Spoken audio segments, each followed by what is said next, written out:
Hello అండి. Hi అందరికీ. కొంతమంది ఆడవాళ్ళు ఎట్లుంటారంటే ఎన్నున్నా వాళ్ళకొకటి లేదనే అనిపిస్తది. వాళ్ళకి ఎన్నున్నా వాళ్ళ మనసు తృప్తి ఉండదు. వాళ్ళ కండ్లకు నిండుగా ఉండదు. అట్లా నేను ఈ మధ్యలో చాలామంది ఆడవాళ్ళని చూసిన, అక్క చెల్లెలను అట్లా ఇంట్లో గొడవలు పడ్డ వాళ్ళని కూడా చూసిన. ఫస్ట్ వాళ్ళు ఏదైనా ఫంక్షన్‌కెళ్ళే ముందు ఇంట్లో ఫస్ట్ గొడవ పెట్టుకున్నాంక, ఇంట్లో ఏడ్చినంక, తూడ్చినంక, భర్తని ఇబ్బంది పెట్టి, ఇంట్లో రచ్చ రచ్చ చేసి, పిల్లలను మనశ్శాంతి ఉండనియ్యరు, భర్తని మనశ్శాంతి ఉండనియ్యరు. అట్లా ఇంట్లో చేసిన తర్వాతకి వాళ్ళు తర్వాత ఫంక్షన్‌కి బయలుదేరుతారు. పండగ అయినా సరే, ఫంక్షన్‌లు అయినా పండగ అనరు, పబ్బం అనరు. ఇంట్లో ఫస్ట్ రద్ది చేస్తారు. ఇంట్లో రద్ది చేసిన తర్వాతనే వాళ్ళు బయటికెళ్తారు. లేకుంటే సామాన్లు పగలగొడతారు ఇంట్లో. అట్లా నేను లైవ్‌లో చూసిన. మా దగ్గరనే చూసిన.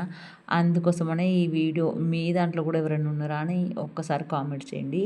ఏంటంటే మనం ఫంక్షన్‌కెళ్ళిన కాడ గానీ, పండగలకెళ్ళిన కాడి కొంతమందికి చీరలు, బ్లౌజులు, నగలు, నక్లీస్‌లు, మేకప్‌లు, లిప్‌స్టిక్‌లు అవన్నీ ఉంటాయి కదా!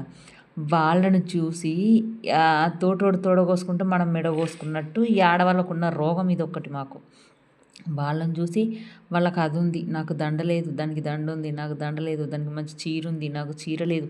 నేనెక్కడ వాళ్ళ ముందు తగ్గిపోతానో ఏమో, నేను ఇవన్నీ ఏసుకోకపోతే వాళ్ళు నన్నెక్కడ తక్కువ చూపు చూస్తారో ఏమో అని ఊకే వాళ్ళ మనసులో వాళ్ళట్లా ఫీలయ్యి, వాళ్ళకు బంగారం ఉంది, వాళ్ళకు మంచి చీరలున్నాయి, వాళ్ళకు నగలు, నక్లీసులున్నాయి, వాళ్ళు క్లాస్‌గా తయారవుతారు. నాకేం లేదు.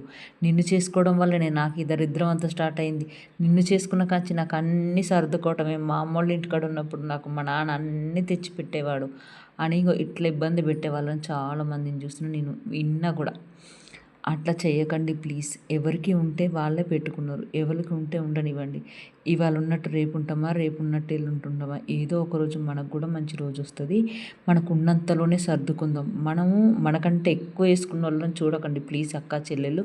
మనకంటే తక్కువ ఉన్న వాళ్ళు ఉంటారు చూడండి, వాళ్ళని చూసి తృప్తి పడండి అంతే. మనం ఉన్నంతలోనే సర్దుకోవాలి. ఇంట్లో భర్తని, పిల్లల్ని ఇబ్బంది పెట్టి, మనం ఒక్కలం ఇంట్లో గొడవ చేసి చికాకులు చెదరింపు చేయడం వల్ల మన ఇంట్లో ఉన్న వాళ్ళందరికీ మనశ్శాంతి ఉండదు ఆ పండుగ రోజు, ఫంక్షన్ రోజు. ప్లీజ్ అట్లా ఎవ్వరు చేయకండి. అసలు ఎదుటి వాళ్ళు కొంతమంది ఆడవాళ్ళు ఎట్లా కొనుక్కుంటారో తెలుసా? ఒక శాస్త్రం ఉంటది. మింగడానికి ఎమ్మెతుకు లేకుండా మీసాలకి సంపంగి నూనె అని ఉంటది కదా మగవాళ్ళ విషయంలో. అట్లా ఆడవాళ్ళ విషయంలో కూడా అంతే.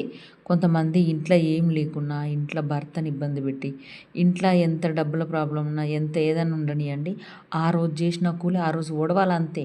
ఆ రోజు సంపాదించిన రూ. 100 ఆ రోజు ఓడజేస్తారు వాళ్ళు ఆడవాళ్ళు. ఎట్లా అంటే అనవసరమైన దండలు కొని, అనవసరమైన చీరలు కొని, వేలకు వేలు జాకెట్లు కుట్టించుకొని, ఇట్లా చాలామంది ఆడవాళ్ళు చేయంగా కూడా నేను చూసిన. వేలకు వేలు జాకెట్లకు పెట్టి కుట్టించుకొని, వేలకు వేలు దండలు, చీరలు కొనుక్కొని, మేకప్‌లు, లిప్‌స్టిక్‌లు పెట్టుకొని అట్లా తయారై ఉంటారు. ఇంట్లో తినడానికి తిండి లేకపోయినా సరే అట్లా తయారై ఉన్న ఆడవాళ్ళను కూడా నేను చూసిన. అట్లా ఇప్పుడు అట్లా తయారైనంత మాత్రాన బయట చుట్టాలకి, వాడోళ్ళకి, పెళ్ళికొచ్చినోళ్ళకి, పండగకాడికొచ్చినోళ్ళకి బాగా తయారైనంత మాత్రాన వాళ్ళ ఇంట్లో పరిస్థితి ఏంటో, వాళ్ళకి ఇంట్లో ఏదుందో లేదో, వాళ్ళకు వాళ్ళ ఇంట్లో పరిస్థితి ఏందో, వాళ్ళ ఇంట్లో ఇబ్బందులేందో అందరికి తెలుస్తాయి ఆల్రెడీ వాళ్ళకి. అక్కడ ఫంక్షన్‌కొచ్చినోళ్ళకి వాళ్ళకి తెలవకుండా ఉంటదా? మనూరోళ్ళే కదా! మన చుట్టాలే కదా! మనం ఏం ఏసుకపోనంత మాత్రాన మనకి ఏం లేదు, వీళ్ళు బీడు బికారోళ్ళు అనుకుంటారా?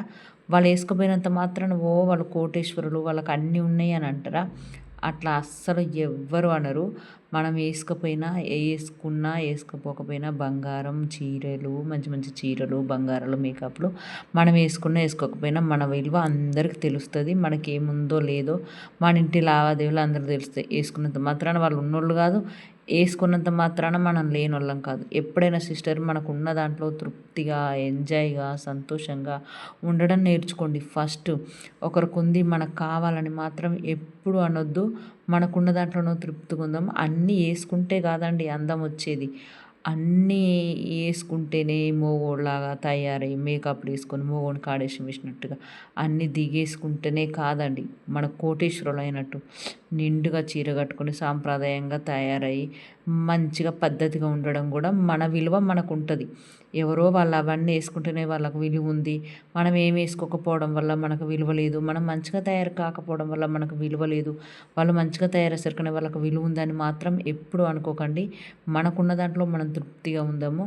ఎప్పుడు ఒకరిని చూసి మనం అసూయపడద్దు, ఒకరిని చూసి ఒకరితోని మనల్ని పోల్చుకోవద్దు. మన కష్టం ఏందో, మన ఇంట్లో మన లావాదేవీలు ఏందో, మన భర్త కష్టం ఏందో, మన పిల్లల ఇబ్బందులు ఏందో మనది మనకు తెలుసు. కాబట్టి ఫస్ట్ మనం ఇంట్లో ఆడవాళ్ళం ఎంత మనశ్శాంతిగా ఉండి, మనం ఎంత గొడవ చేయకుండా గట్టి గట్టిగా అరవకుండా ఉంటే ఇంట్లో అంత మనశ్శాంతిగా ఉంటుంది మనకి.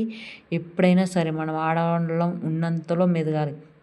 అంతేగాని వాళ్ళకి అది ఉంది, వీళ్ళకి ఇది ఉంది, నాకు ఇది కావాలి, నాకు అది కావాలని ఎప్పుడు ఎవ్వరిని ఇంట్లో గొడవ పెట్టుకోకండి ప్లీజ్ సిస్టర్స్. ఎందుకంటే మనకు ఉన్నంత మాత్రాన వాళ్ళకు విలువ పెరగదు, మనకు లేనంత మాత్రాన మనకు విలువ తగ్గదు. ఎవరి పద్ధతి వాళ్ళకి ఉంటుంది, ఎవరి విలువ వాళ్ళకి ఉంటుంది. మన ఇంట్లో కష్టాలు, మన ఇంట్లో సుఖాలు మనకు తెలిసి, మన ఇంట్లో మనము భార్యాభర్తలము, పిల్లలము, మన ఫ్యామిలీ మెంబరు మనం సంతోషంగా ఉంటే మనకు అంతే చాలు. ఏదో ఏమంటారు కదా, అంటారు చూడండి, ఒక్కరోజు మురిపానికి మూతి మీసాలు కొరిగించుకున్నారు అంటారు కదా, అట్లా ఏదో ఒక్కరోజు పండుగకి, ఏదో ఒకరోజు ఫంక్షన్కి ఇంట్లో గొడవ పెట్టి, ఇంట్లో రచ్చరచ్చ చేసి, వేలకు వేలు పెట్టి అవన్నీ కొనుక్కొని అనవసరంగా డబ్బు వృధా చేసుకోకండి. ఎందుకు అవి ఇవాళ ఉంటే రేపు పోతాయి. మన ఇంట్లో మంచిగా బాగుపడ్డన్నాడు, మంచి ఇల్లంతా సెట్ అయినాడు, అలాంటివి బోలెడు వేసుకోవచ్చు. వాళ్ళకుంది వీళ్ళకుందని అనవసరంగా డబ్బు వృధా చేసుకొని, అనవసరంగా కష్టాల పాలై, ఇంట్లో అప్పుల పాలై, ఇంట్లో భర్తని ఇబ్బంది పెట్టి, పిల్లల్ని ఇబ్బంది పెట్టి, ఎవరికి మనశ్శాంతి లేకుండా మాత్రం అస్సలు చేయొద్దు. తోటోడు తోడ కోసుకున్నాడని మనం మెడ కోసుకోవద్దు. మనకు ఉన్నంతలోనే తృప్తిగా ఉందాము. ఇంట్లో మాత్రం ఊకే ఏడ్చి తూడ్చి అల్లరి మాత్రం చేయకండి. ఈ వీడియో నచ్చినట్టయితే లైక్ చేయండి, కామెంట్ చేయండి.